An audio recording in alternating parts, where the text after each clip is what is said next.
Hello friends, the learning India की इस नई वीडियो में आप सभी का स्वागत है। आज का हमारा टॉपिक है इंडस वैली सिविलाइजेशन, जिसको इंडियन सब कॉन्टिनेंट की और दूसरी सिविलाइजेशंस की मदर भी कहा जाता है। इस कंटेक्स्ट में एक फेमस राइटर थे इकबाल। उन्होंने कहा था, यूनान, मिस्र, रोमन सब मिट गए जहाँ से, बाकी मगर है अब तक नामो निशा हमारा। तो दोस्तों पहले हम देखते हैं इंडस वैली सिविलाइजेशन के बारे में। दोस्तों इस सिविलाइजेशन को हड़प्पन सिविलाइजेशन भी कहा जाता है, क्योंकि जो सबसे पहले सिटी डिस्कवर की गई थी वो थी हड़प्पा, जिसके नाम पर इस सिविलाइजेशन का नाम पड़ा। दोस्तों यह सिविलाइजेशन इंडिया के नॉर्थ वेस्टर्न पार्ट में हो गई और यह करीब 4700 से 5000 साल पुरानी है। नॉर्थ में हम बात करें तो यह जम्मू कश्मीर तक है, साउथ में हम बात करें तो यह नर्मदा रिवर तक है, वेस्ट में हम बात करें तो यह बलूचिस्तान तक है और ईस्ट में अगर हम बात करें तो यह मेरठ तक है। दोस्तों इस सिविलाइजेशन में जो सबसे बड़े शहर थे हड़प्पा एंड मोहनजोदाड़ो, वो आज के प्रेजेंट पाकिस्तान में है। और इसके अलावा बहुत सारी साइट्स हैं जो इंडिया में पाई जाती हैं, जैसे कि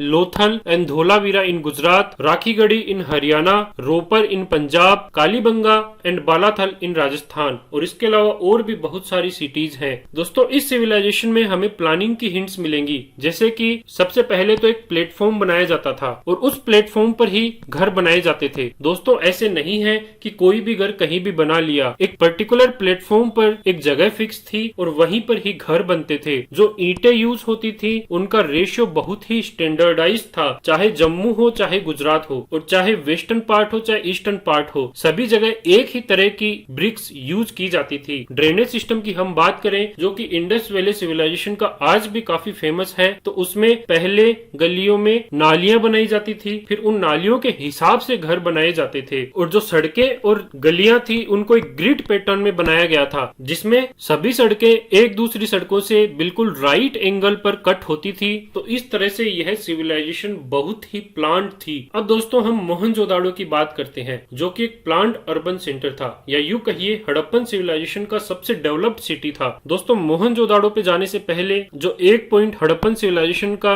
यूनिक था वो था कि यहाँ पर काफी अर्बन सेंटर्स डेवलप हुए थे। इन अर्बन सेंटर्स की प्लानिंग से रिलेटेड पॉइंट्स हमने अभी देखे ही हैं। इसके अलावा इसमें बहुत सारे घर थे, मार्केट्स थे, स्टोरेज फैसिलिटीज थी, ऑफिस थे, पब्लिक बाथ्स थे, जिनको एक ग्रिड लाइक पैटर्न में अरेंज किया गया था। और जितने भी अर्बन सेंटर्स हैं उनमें मोहनजोदाड़ो सबसे ज्यादा फेमस था। दोस्तों चाहे हम मोहनजोदाड़ो की बात करें या और दूसरी सिटीज की बात करें, हड़प्पा में सभी सेटलमेंट्स को दो भागों में बांटा गया था, जिसमें पहला था सिटाडेल, जो कि दोस्तों एक छोटा और ऊंचा स्थान था। इसके अलावा एक दूसरा था लोअर टाउन, जिसमें आम आदमी रहते थे। यह बड़ा स्थान था लेकिन थोड़ा नीचा था। जो सिटाडेल था उसको बनाने के लिए पहले एक मड ब्रिक का प्लेटफॉर्म बनाया जाता था, फिर इसमें जो भी घर थे या और दूसरी कोई भी बिल्डिंग्स थी वो बनाई जाती थी। दोस्तों जनरली जो सिटाडेल है उसको लोअर टाउन से एक दीवार के थ्रू सेपरेट किया जाता था, लेकिन अगर हम लोथल की बात करें तो लोथल में सिटाडेल और लोअर टाउन को सेपरेट करने के लिए कोई अलग से दीवार नहीं थी, बल्कि ऊंचाई और नीचाई ही काफी थी। यहाँ पर हम लोथल का एक बार प्लान देखते हैं तो यह जो ऊंचा पार्ट है वो तो हो गया सिटाडेल, जिसमें ग्रेनरी हो गई या और कोई दूसरी इंपोर्टेंट बिल्डिंग है या रॉयल पैलेस है वो हो गया, और बाकी का जो पोर्शन हो गया वो हो गया लोअर टाउन, जिसमें आम आदमी रहता था।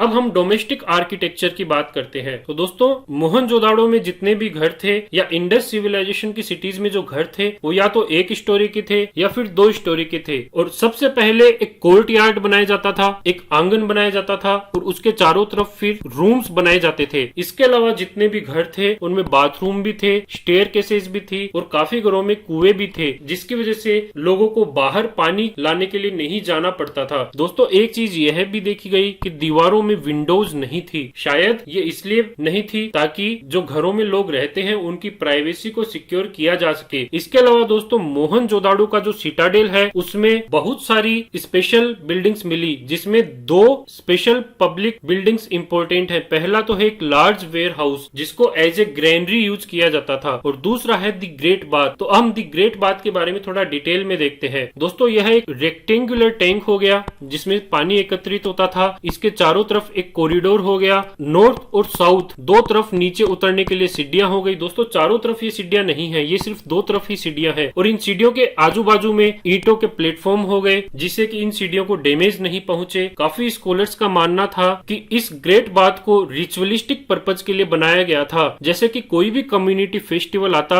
तो सभी लोग आकर इसमें स्नान किया करते थे। अब हम इंडस वैली सिविलाइजेशन के सोशल एस्पेक्ट्स पर नजर डालते हैं। तो दोस्तों सबसे पहले जैसा कि हमने देखा कि वहां पर ड्रेनेज सिस्टम काफी प्लांट था, इसी तरह से वहां की गलियों में मैन होल्स भी थे। तो जितना फोकस हड़प्पन सिविलाइजेशन ने हेल्थ और क्लीनलीनेस पर दिया था उतना और किसी दूसरी सिविलाइजेशन ने नहीं दिया था। हम रिलीजियस बिलीफ की बात करें तो इंडस वैली सिविलाइजेशन के लोग काफी देवी देवताओं की पूजा किया करते थे, जैसे कि जगह जगह पर विमन के टेराकोटा फिगरिन्स मिले हैं। तो प्रोबेबली यह एज ए गोडेज यूज हुआ करती थी जिसकी सभी लोग पूजा करते थे। इसी तरह से अर्थ को फर्टिलिटी गोडेज माना जाता था और उसकी पूजा की जाती थी, और पशुपति महादेव की सील भी मिली है जिनकी भी पूजा की जाती थी। तो इस तरह से इंडस वैली सिविलाइजेशन के लोग रिलीजियस भी थे। कालीबंगा और लोथल ये दो जगह ऐसी हैं जहां पर फायर एल्टर्स भी मिली है जिनका यूज परहैप्स सेक्रीफाइसेस के लिए किया जाता था। और दोस्तों जो हड़प्पन सिविलाइजेशंस थी उसमें सोशल डिफरेंसेस भी देखे जा सकते हैं। पहला तो हमने जो सेटलमेंट है उसको दो भागों में जो बटा था उसको देखा कि कैसे सिटाडल और लोअर टाउन एक दूसरे से सेपरेट थे। इसी तरह से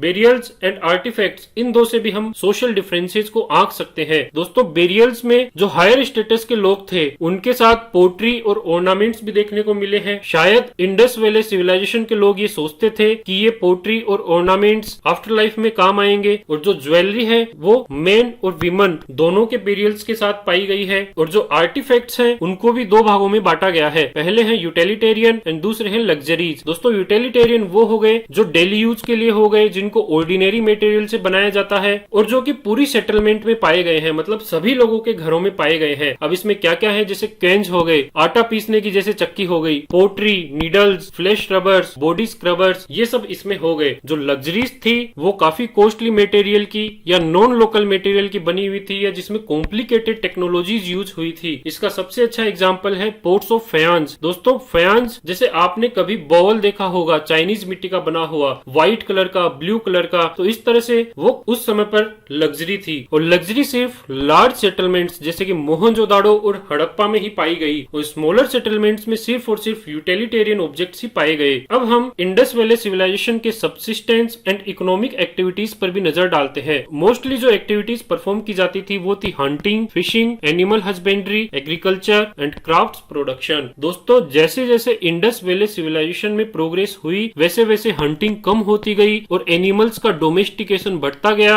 एग्रीकल्चर बढ़ती गई, और जैसे जैसे और ज्यादा डेवलपमेंट हुआ क्राफ्ट्स प्रोडक्शन को भी और ज्यादा बल मिलता गया। जैसा कि दोस्तों अब आज के समय में देखते हैं डेवलपिंग और डेवलप्ड कंट्री में क्या डिफरेंस है। डेवलपिंग कंट्रीज ज्यादा प्राइमरी एक्टिविटीज पर निर्भर रहती है, इसी तरह से जो डेवलप्ड कंट्रीज है वो सेकेंडरी एंड टर्शियरी एक्टिविटीज पर ज्यादा निर्भर रहती है। तो इसी तरह से हड़प्पन सिविलाइजेशन में भी एक प्रोग्रेस देखी गई जिसमें शुरुआत में हंटिंग ज्यादा की जाती थी, बाद में धीरे धीरे एनिमल हस्बेंड्री, एग्रीकल्चर की जाने लगी, और उसके बाद में अर्बन एरिया जब डेवलप हुए तो क्राफ्ट्स प्रोडक्शन को ज्यादा जोर दिया जाने लगा। दोस्तों हड़प्पन साइट्स पे काफी सारे ग्रेन्स के एविडेंसेस मिले हैं जिसमें wheat, barley, lentil, chickpea, sesame मिले हैं। इसके अलावा मिलेट्स के भी एविडेंसेस काफी साइट्स पर मिले हैं। दोस्तों राइस बहुत कम पाया गया है, सिर्फ इसके एविडेंस लोथल में मिले हैं। दोस्तों लोथल एक कोस्टल टाउन था, तो हो सकता है कि उस कोस्टल एरियाज में राइस बहुत कम मात्रा में उगाया जाता था। इसके अलावा दोस्तों काफी सिटीज में ग्रेनरीज भी देखने को मिली है जिनका ऑब्वियसली यूज ग्रेन्स को स्टोर करने के लिए किया जाता था। और अगर हम ग्रेनरीज की बात करें तो ग्रेनरीज पर्टिकुलरली 3 सिटीज में काफी ज्यादा फेमस थी। मोहनजोदाड़ो में सबसे बड़ी ग्रेनरी मिली है, हड़प्पा में 6 ग्रेनरीज मिली है, और इसी तरह से कालीबंगा में भी ग्रेनरीज मिली है। दोस्तों इन ग्रेनरीज का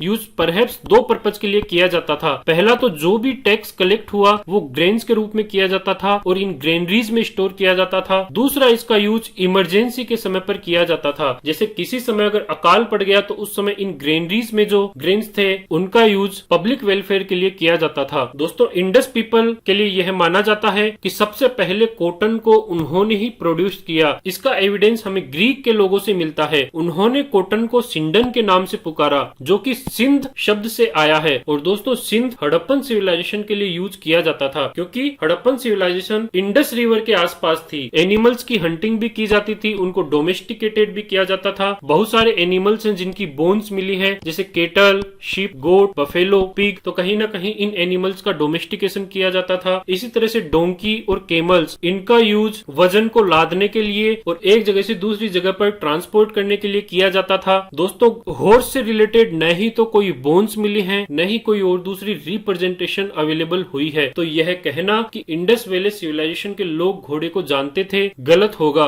दोस्तों हड़प्पा के लोग एलिफेंट्स के बारे में भी जानते थे, राइनोसेरोस के बारे में भी जानते थे। अब दोस्तों खेती से रिलेटेड और भी काफी सारे एविडेंस इंडस वैली सिविलाइजेशन में मिले हैं। जैसे कि हम प्लोइंग की बात करें तो प्लोइंग से रिलेटेड 3 एविडेंसेज है। पहला तो बुल स्कल्पचर, जिससे यह एविडेंस मिलता है कि कहीं न कहीं ओक्सेन का यूज प्लोइंग के लिए किया जाता था। इसी तरह से चोलिस्तान और हरियाणा में भानवली है, वहां से प्लो के टेराकोटा मॉडल्स मिले हैं। इसी तरह से राजस्थान में जो कालीबंगा है वहां पे एक प्लॉट फील्ड मिला है और इस प्लॉट फील्ड में 2 सेट ऑफ फरोज मिले हैं, जिससे यह पता चलता है कि एक समय पर 2 अलग अलग क्रॉप्स उगाई जाती थी। या यूं कहिए कि हड़प्पा के लोग भी इंटर क्रॉपिंग को प्रैक्टिस करते थे। इरिगेशन के भी काफी एविडेंसेस मिले हैं। सबसे पहला तो ये कि एग्रीकल्चर सेमी आरिड लैंड्स में की जाती थी, जहां पर बिना इरिगेशन के एग्रीकल्चर करना संभव नहीं हो सकता। इसी तरह से अफगानिस्तान में एक जगह है शोरटुघई, उसमें केनाल्स के ट्रेसेस मिले हैं और हो सकता है दोस्तों और दूसरी काफी सिटीज में भी केनाल्स हो, लेकिन वो आज दब चुकी है या फिर उनमें मिट्टी भर चुकी है। और जो धोलावीरा है गुजरात में, उसमें वाटर रिजर्वेयर भी मिला है, जिसका प्रोबेबली यूज एग्रीकल्चर के लिए किया जाता था। इसी तरह से दोस्तों इंडस वैली सिविलाइजेशन में कॉटन एंड वूल के स्पिनिंग के भी एविडेंसेस मिलते हैं, क्योंकि वहां पर करीब करीब सभी घरों में स्पिंडल्स और स्पिंडल वल्स मिले हैं। इसी तरह से स्टोन के कंस्ट्रक्शन के भी एविडेंसेस मिलते हैं, जैसे कि धोलावीरा हो गया, जहां पर बहुत सारे स्टोन के स्ट्रक्चर के रिमेन्स मिले हैं। तो दोस्तों यह तो बात हो गई एग्रीकल्चर एंड एनिमल हस्बेंड्री की। अब इंडस वैली सिविलाइजेशन के लोग कौन कौन से क्राफ्ट्स का प्रोडक्शन करते थे और उनसे रिलेटेड क्या क्या इंपॉर्टेंट गतिविधियां थी, उन पर हम नजर डालते हैं। बहुत तरह के क्राफ्ट्स का प्रोडक्शन किया जाता था, जैसे मेटल कास्टिंग हो गई, स्टोन कार्विंग हो गई, पोट्री को बनाना और उसकी पेंटिंग हो गई। इसी तरह से टेराकोटा इमेजेस को बनाना हो गया। चान्हुदड़ो एक जगह थी जो कि एक्सक्लूसिवली क्राफ्ट प्रोडक्शन के लिए डिवोटेड थी। इसमें bead making, shell making, metal working, seal making और वेट मेकिंग, इस तरह से कई क्राफ्ट्स का प्रोडक्शन किया जाता था। अब दोस्तों हमारे दिमाग में क्वेश्चन आता है कि कौन सी जगह पर कौन सा क्राफ्ट्स प्रोड्यूस किया जाता था, इसका हमें कैसे पता चलता है। तो दोस्तों इसके लिए पर्टिकुलरली 2 तरह की हिंट्स अवेलेबल है। पहला तो अवेलेबिलिटी ऑफ रॉ मटेरियल्स, जिस जगह पर जो रॉ मटेरियल अवेलेबल होगा वहां पर उससे रिलेटेड क्राफ्ट्स का प्रोडक्शन होने के ज्यादा चांसेस रहते हैं। और इसी तरह से वेस्ट ऑफ ए क्राफ्ट, तो दोस्तों क्राफ्ट प्रोडक्शन के बाद या मान लीजिए कोई वस्तु बनाने के बाद जो वेस्ट है वो जहां पर जितना ज्यादा अवेलेबल होगा वहां पर उस क्राफ्ट प्रोडक्शन या उस क्राफ्ट इंडस्ट्री होने के चांसेस बढ़ जाते हैं। दोस्तों इन वेस्ट ट्रेसेस से ही हमें पता चलता है कि मोहनजोदाड़ो और हड़प्पा, इन 2 सिटीज में भी क्राफ्ट प्रोडक्शन होता था। नागेश्वर और बालाकोट ये 2 जगह ऐसी थी जो शेल ऑब्जेक्ट्स के लिए फेमस थी। दोस्तों ये दोनों ही कोस्टल टाउन है और इसलिए यहाँ पर शेल्स का अवेलेबल होना आसान था और इसलिए ये शेल ऑब्जेक्ट्स के लिए स्पेशलाइज्ड सेंटर्स बन गए, जहाँ पर बहुत सारे शेल से रिलेटेड ऑब्जेक्ट्स बनाए जाते थे, जैसे कि बेंगल्स हो गए, लेडल्स हो गए, इनले हो गए। बीड्स मेकिंग के बारे में हम अलग से डिस्कस करते हैं। तो सबसे पहला तो बीड्स मेकिंग के लिए अलग अलग तरह के रॉ मटेरियल्स यूज होते थे, जैसे कि स्टोन्स हो गए, मेटल्स हो गए, शेल हो गए, फयांस हो गए, टेराकोटा हो गए। स्टोन्स की हम बात करें, कई तरह के स्टोन्स यूज होते थे। कार्नेलियन जो कि ब्यूटीफुल रेड कलर का एक पत्थर है, इसी तरह से जास्पर, क्रिस्टल, क्वार्ट्ज, स्टेटाइट भी एक बहुत फेमस पत्थर था जिसको रिवर सॉफ्ट स्टोन भी कहते हैं। दोस्तों यह बहुत ही ज्यादा सॉफ्ट था जिसे कई तरह के बीट्स बनाए जा सकते थे। कई बीट्स एक से ज्यादा पत्थर को एक दूसरे से जोड़कर भी बनाई जाती थी। बीट्स कई तरह के शेप्स की बनाई जाती थी, जैसे कि डिश शेप हो गई, सिलिंड्रिकल शेप हो गई, स्फेरिकल शेप हो गई, बैरल शेप्ड हो गई जैसे कि डमरू हो गया, इसी तरह से सेगमेंटेड शेप हो गई। जितने भी बीट्स बनाई जाती थी उनका डेकोरेशन भी किया जाता था और डेकोरेशन के लिए अलग अलग टेक्निक्स जैसे कि इनसाइजिंग, पेंटिंग, डिजाइन्स को कुरेदना, ये सब यूज किए जाते थे। अब दोस्तों बीट्स को बनाने के लिए जो टेक्निक्स यूज होती थी वह रॉ मटेरियल पर निर्भर करती थी। जैसे हम स्टेटाइट की बात करें तो दोस्तों यह एक सॉफ्ट स्टोन है जिस पर आसानी से काम किया जा सकता है, इसलिए इसे अलग अलग तरह की डिजाइन्स बनाई जाती थी। लेकिन जो हार्डर स्टोन्स थे उनके लिए अलग टेक्निक्स यूज होती थी और उनसे लिमिटेड तरह की बीट्स बनाई जाती थी। दोस्तों बीट्स इंडस्ट्री से रिलेटेड बहुत सारी स्पेशलाइज्ड ड्रिल्स भी मिली है चान्हुदड़ो, लोथल और धोलावीरा में। तो इसका मतलब है ये बीट्स मेकिंग के लिए स्पेसिफिकली फेमस थे। तो दोस्तों इस तरह से अलग अलग तरह की बीट्स बनाई जाती थी, जिसमें अभी हम एनिमल्स की शेप की बीट्स को देख सकते हैं। अब दोस्तों ट्रांसपोर्ट एंड कम्युनिकेशन। दोस्तों हड़प्पन सिविलाइजेशन में ब्लॉक कार्ट का एक टेराकोटा टॉय भी मिला है, तो जिससे यह पता लगता है कि उस समय ब्लॉक कार्ट को एज ए ट्रांसपोर्ट यूज किया जाता था। इसके अलावा दोस्तों रिवराइन और कोस्टल रूट्स को भी यूज किया जाता था। दोस्तों हड़प्पन सिविलाइजेशन के और दूसरी सिविलाइजेशन जैसे ओमान, मेसोपोटामिया, इन सब से लिंक होने के एविडेंसेस मिले हैं, तो उसके लिए कोस्टल रूट्स और सी रूट को यूज किया जाता था। दोस्तों हड़प्पा के लोग अलग अलग जगह एक्सपीडिशंस भी भेजा करते थे, जैसे खेतड़ी में कॉपर के लिए भेजते थे, साउथ इंडिया में गोल्ड के लिए भेजते थे। और इन एक्सपीडिशंस का रिजल्ट ये हुआ कि न सिर्फ रॉ मटेरियल मिला, बल्कि जो अलग अलग सिविलाइजेशंस थी उनसे कम्युनिकेशन लिंक भी जुड़ गए और धीरे धीरे इनसे ट्रेड रिलेशंस भी काफी बढ़े। दोस्तों हड़प्पन सिविलाइजेशन की एक सबसे यूनिक फीचर थी कि उस समय सील्स को यूज किया जाता था। सील्स के मेनली दो पर्पज होते थे। पहला तो किसी भी गुड्स की सिक्योरिटी को इंश्योर करना, दूसरा जो भी सेंडर है उसकी आइडेंटिटी को कन्वे करना। अब दोस्तों यह काम कैसे होता था? जो भी माल या जो भी बैग भेजा जा रहा है तो उसके मुंह को सील से बंद किया जाता था। अगर यह माल विद सील रिसीवर को प्राप्त हो जाता था तो इसका मतलब है कि उस गुड्स के साथ टेम्परिंग नहीं हुई है। दोस्तों लोथल में एक डॉकयार्ड भी मिला है, जिससे यह एविडेंस मिलते हैं कि हड़प्पन सिविलाइजेशन के और दूसरी सिविलाइजेशन के साथ सी लिंक्स भी थे। और इस डॉकयार्ड में बहुत सारी बोट्स और शिप्स का यूज किया जाता था जो बाहर से आती थी और यहाँ से दूसरी जगह पर जाती थी। अब फॉरेन ट्रेड की हम बात करें तो दोस्तों ओमान, बहरेन और मेसोपोटामिया, इन तीन सिविलाइजेशन से लिंक होने के एविडेंसेस मिले हैं। मेसोपोटामियन टेक्स्ट है, उसमें हड़प्पा को मेलुहा के नाम से जाना जाता था। मेलुहा का मतलब हो गया लैंड ऑफ सी फेयरर्स। दोस्तों अगर हम ओमान की बात करें तो ओमान में एक अलग तरह का कॉपर पाया जाता है, तो वह कॉपर हड़प्पा के आर्टिफैक्ट्स में भी देखने को मिला है। तो इस तरह से हड़प्पन सिविलाइजेशन में ओमान से कॉपर को इंपोर्ट किया जाता था और इसी तरह से एक हड़प्पन जार को ओमानी साइट्स पर भी देखा गया है। तो इसका मतलब दोनों के बीच बायलेटरल ट्रेड था। और इसी तरह से जो मेसोपोटामियन टेक्स्ट थे उनके हिसाब से बहुत सारे गुड्स हड़प्पा से इंपोर्ट किए जाते थे, जैसे कार्निलियन, लेपिस लेजुली जो एक नीले तरह का पत्थर होता है, copper, gold, varieties of would. इसी तरह से दोस्तों हड़प्पन सिविलाइजेशन के लिंक और दूसरी सिविलाइजेशन के साथ थे। इसके एविडेंसेस और भी बहुत सारे हैं, जैसे कि सील्स हो गई, वेट्स हो गई, डाइसेज हो गई, बीट्स हो गई। जो हड़प्पन सिविलाइजेशन में जो सील्स यूज होती थी, अगर हम उन पर नजर डालें तो उनमें दोस्तों एक तो एनिमल्स की आकृति थी, उसके अलावा उसमें कुछ लिखा हुआ भी होता था। हालांकि दोस्तों यह क्या लिखा हुआ है इसको आज तक भी डिसिफर नहीं किया गया है, लेकिन यह माना जाता था कि इसमें जो ओनर है उसका नाम लिखा हुआ होता था और यह राइट से लेफ्ट की तरफ लिखी जाती थी, क्योंकि राइट में तो यहाँ पर स्पेस होता है और लेफ्ट में क्रैम्पिंग देखी गई। दोस्तों लोगों के बीच में जितने भी एक्सचेंजेस थे उनको वेट्स के थ्रू रेगुलेट किया जाता था और वेट्स के लिए पर्टिकुलर तरह का एक पत्थर यूज होता था जिसको चर्ट भी कहते हैं। यह क्यूबिकल पत्थर होता था। और दोस्तों जहां पर इन वेट्स का यूज नहीं किया जाता था वहां पर एक्सचेंज सिस्टम बार्टर के थ्रू रेगुलेट होता था, जिसमें एक वस्तु के बदले में दूसरी वस्तु दी जाती थी। तो दोस्तों ऐसा पॉसिबल है कि फिनिश्ड गुड्स और फूड ग्रेन्स के बदले में बहुत सारे मेटल्स प्रोक्योर किए जाते थे। तो चलिए अब हम इंडस वैली सिविलाइजेशन की आर्ट एंड कल्चर के बारे में देखते हैं। दोस्तों आर्ट एंड कल्चर के बारे में पढ़ने से हमें वहां के लोगों की थिंकिंग प्रोग्रेस, उनके डेवलपमेंट और उनकी क्या गतिविधियां थी, उनके क्या सोशल एस्पेक्ट्स थे, उनकी वे ऑफ लाइफ क्या थी, इसके बारे में जानने का मौका मिलेगा। दोस्तों इंडस वैली सिविलाइजेशन में अलग अलग तरह की आर्ट्स पाई गई है, जैसे स्कल्पचर हो गए, सील्स हो गई, पोट्री हो गई, ज्वेलरी हो गई, टेराकोटा फिगर्स हो गए। और दोस्तों वहां के आर्टिस्ट ने जिस तरह से ह्यूमन फिगर और एनिमल फिगर्स को डिफ्रेंशिएट किया है वो वाकई में बहुत रियलिस्टिक था। तो सबसे पहले हम स्टोन स्टेचू के बारे में बात करते हैं। पहला तो एक मेल टोर्सो जो कि रेड सैंडस्टोन में बना है। दोस्तों इसमें हाथ नहीं है लेकिन इसमें शोल्डर्स हैं और इसी तरह से आप देख सकते हो इसमें शोल्डर्स में और गर्दन में सॉकेट होल्स हैं जिनमें हेड और हाथों को जोड़ा जा सकता है और यहाँ पर थोड़ा सा स्टमक भी प्रोमिनेंट है। इसी तरह से बियर्डेड मैन इन स्टेटाइट, दोस्तों इसको प्राइस्ड किंग भी माना गया। कुछ लोगों ने कहा कि यह इंडस वैली सिविलाइजेशन का राजा भी हो सकता है। अगर हम इस स्कल्पचर को डिटेल में देखें तो इसमें एक शोल राइट हैंड के नीचे से आ रही है और लेफ्ट शोल्डर के ऊपर से जा रही है। इसमें ट्री फॉइल डिजाइन का यूज किया गया है। आंखें थोड़ी इलोंगेटेड हैं और हाफ क्लोज्ड हैं, जिससे यह लग रहा है कि ये मेडिटेटिव कंसंट्रेशन में है। जो बाल हैं उनको बीच में से कोम्ब किया गया है और इसी तरह से एक प्लेन वोवन फिलेट इनके हेड पे से गुजर रहा है, जो हो सकता है कि उस समय एज ए ताज यूज किया जाता था, एज ए मुकुट यूज किया जाता था। और उनके अगर हम राइट हैंड की बात करें तो उसमें एक आर्मलेट भी है। दोस्तों स्टोन स्टेचूज स्टेच्यूज के बाद में हम bronze casting and bronze statues के बारे में देखते हैं। तो दोस्तों इसके लिए लोस्ट वैक्स टेक्निक को यूज किया जाता था, जिसमें सबसे पहले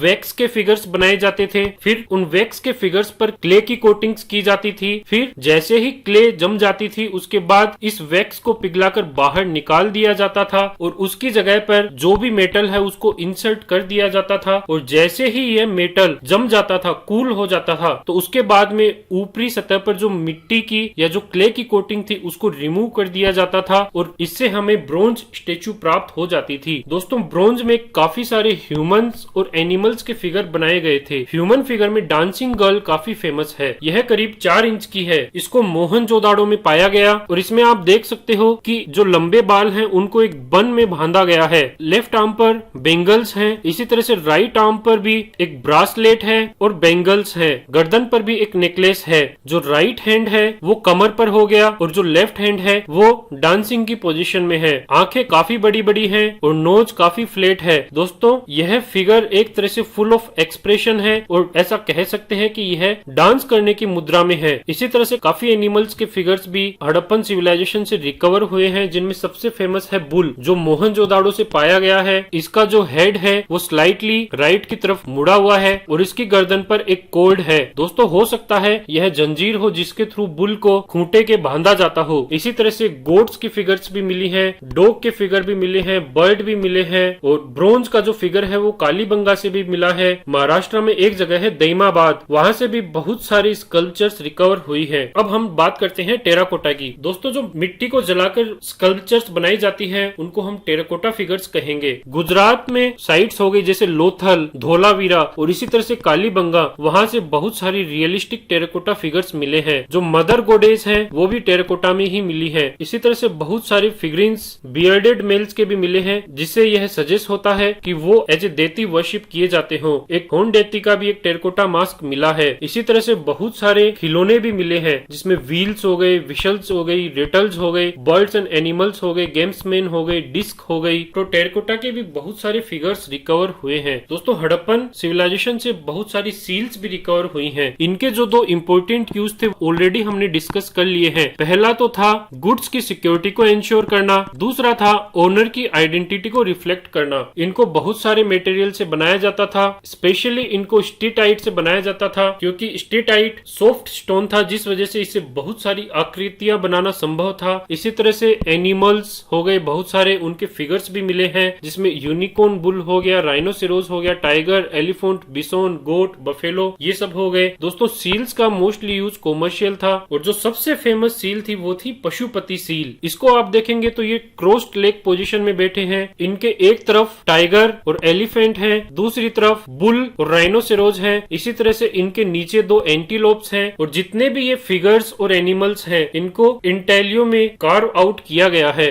अब हम बात करते हैं पोट्री की। दोस्तों हड़प्पन सिविलाइजेशन में जो पोट्री है उससे हमें यह पता चलता है कि किस तरह से अलग अलग डिजाइन के मोटिव्स इवोल्व हुए थे, कैसे उनकी शेप्स और स्टाइल्स अलग अलग थी। दोस्तों हड़प्पा में जो व्हील मेड वेयर्स थे उनका ज्यादा यूज किया जाता था compare to the handmade wares के, और प्लेन पोट्री ज्यादा यूज होती थी कंपेयर टू पेंटेड वेयर, क्योंकि दोस्तों जो पेंटेड वेयर थे वो सिर्फ हाई स्टेटस के लोगों तक लिमिटेड थी और जो प्लेन पोट्री थी उसको आम आदमी भी यूज करता था। यहाँ पर हड़प्पन सिविलाइजेशन की पोट्री के बहुत सारे एग्जाम्पल्स देख सकते हैं। Pottery for household purposes is found in many shapes. अब दोस्तों जो घरों में पोट्री यूज होती थी वो अलग अलग शेप्स में अवेलेबल थी, और दोस्तों हड़प्पन सिविलाइजेशन में जो पोट्री की शेप थी उसमें ज्यादा कर्व्स को तवज्जो दी जाती थी as compare to the straight and angular shapes. अब दोस्तों वहां पर एक पेंटेड अर्थन जार मिला है, तो हम उसके बारे में थोड़ा स्पेसिफिकली देखते हैं। यह मोहनजोदाड़ो में मिला है। इसको पोटर्स के व्हील पे बनाया गया है और इसमें क्ले का यूज किया गया है और इसको ब्लैक कलर के साथ पेंट किया गया है। आप देख सकते हो कि इसमें पेंटिंग ब्लैक कलर की है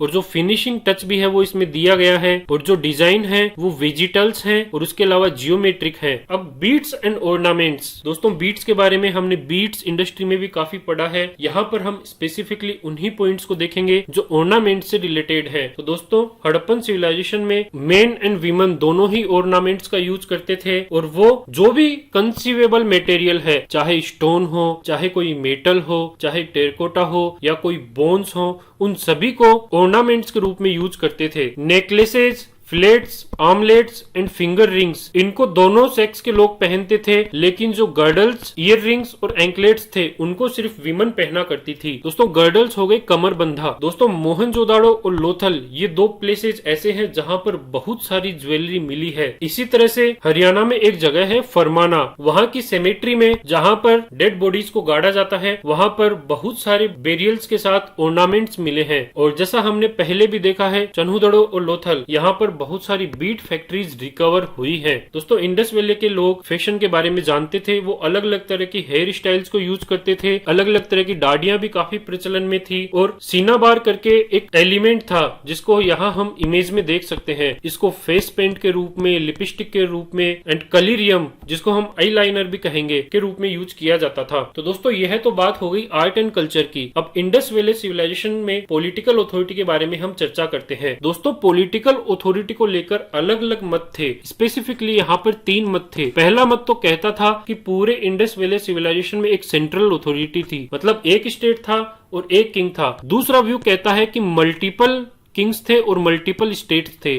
और जो तीसरा व्यू है वो कहता है कि कोई भी रूलर नहीं था, सभी लोग इक्वल थे। लेकिन दोस्तों जैसा कि हमने सीटाडल और लोअर टाउन की फंक्शनिंग को देखा तो उसके बाद यह तो तय है कि वहां पर कोई न कोई अथॉरिटी तो थी। अब इसमें इन 3 आइडियाज में जो पहला आइडिया है कि एक सिंगल किंग था और सिंगल स्टेट था, वो ज्यादा वैलिड नजर आता है। उसके पीछे 3 कारण है। सबसे पहला तो कॉम्प्लेक्स डिसीजन लिए जाते थे, और जैसे कि हमने देखा ब्रिक्स जो ईंटें थी वो गुजरात से लेकर कश्मीर तक एक जैसी थी, तो यह तभी संभव है जब पूरे स्टेट में सिर्फ एक ही अथॉरिटी हो। इसी तरह से पोट्री भी यूनिफॉर्म थी। जो सील्स थी वो पूरे इंडस वैली सिविलाइजेशन में यूज होती थी। मतलब अगर किसी व्यापारी की सील गुजरात से जम्मू एंड कश्मीर में जाती थी तो उसको वहां भी रिकॉग्नाइज किया जाता था। तो इससे भी हिंट मिलता है कि उस समय पर कोई एक सेंट्रल अथॉरिटी थी। इसी तरह से मोहनजोदाड़ो में जो लार्ज बिल्डिंग्स मिली है, जैसे कि पब्लिक बाथ हो गया, ग्रैनरीज हो गई, तो इनसे भी हिंट मिलती है कि मोहनजोदाड़ो में कोई एक सेंट्रल पॉलिटिकल अथॉरिटी थी। जो क्राइस्ट किंग की स्टोन स्टेच्यू मिली है उसको भी कई लोगों ने किंग माना, तो उससे भी यह हिंट मिलती है कि कोई पर्टिकुलर व्यक्ति इंडस वैली सिविलाइजेशन में किंग था। अब दोस्तों इस सिविलाइजेशन का एंड कैसे हुआ? दोस्तों हालांकि यह माना जाता है कि यह सिविलाइजेशन कमजोर हुई और धीरे धीरे गिरी और धीरे धीरे शहरों से यह गांवों की तरफ चली गई, लेकिन इसका मतलब यह नहीं है कि यह सिविलाइजेशन पूरी तरह से नष्ट हो गई। दोस्तों हो सकता है कि आज की हमारी जो इंडियन सिविलाइजेशन है उसका उदय करने में हड़प्पन सिविलाइजेशन के लोगों का भी रोल रहा हो। तो 1820 इसका मतलब है आज के 3800 साल पहले जो most of the mature Harappan sites थी, जैसे हड़प्पा, मोहनजोदाड़ो, ये सभी छोड़ दी गई। इनमें से ट्रेड, क्राफ्ट, स्पेशलाइजेशन ये सब भी खत्म हो गए। इसी तरह से लोग धीरे धीरे रूरल वे ऑफ लाइफ की तरफ चले गए। दोस्तों हड़प्पन सिविलाइजेशन के एंड होने के पीछे बहुत सारी एक्सप्लेनेशंस दी जाती है, जिसमें climate change, deforestation, excessive floods, drawing up of reverse, over use of landscape, ऐसी थ्योरीज दी जाती है जिनके हिसाब से हड़प्पन सिविलाइजेशन में रिसोर्सेज की कमी आ गई थी, जिस वजह से वहां के लोगों को हड़प्पा एंड मोहनजोदाड़ो ऐसी सिटीज को छोड़ना पड़ा। लेकिन दोस्तों ये सभी आर्गुमेंट्स कन्विंसिंग नहीं लगते हैं, क्योंकि इनसे हो सकता है कि आसपास के एरियाज में इम्पैक्ट आए, लेकिन पूरी सिविलाइजेशन को ये नष्ट कर दें ऐसा प्रतीत नहीं होता है। इसलिए बहुत सारे स्कॉलर्स का यह मानना है कि एक स्ट्रॉन्ग यूनिफाइंग एलिमेंट जैसे कि हड़प्पा स्टेट हो गया या फिर मोहनजोदाड़ो स्टेट हो गया, वो खंडित हो गया होगा, जिसके चलते वहां से लोग पलायन कर गए और दूसरी सिटीज या दूसरे गांव में जाकर बस गए। तो दोस्तों इसी के साथ हमारा यह चैप्टर समाप्त होता है। Thank you.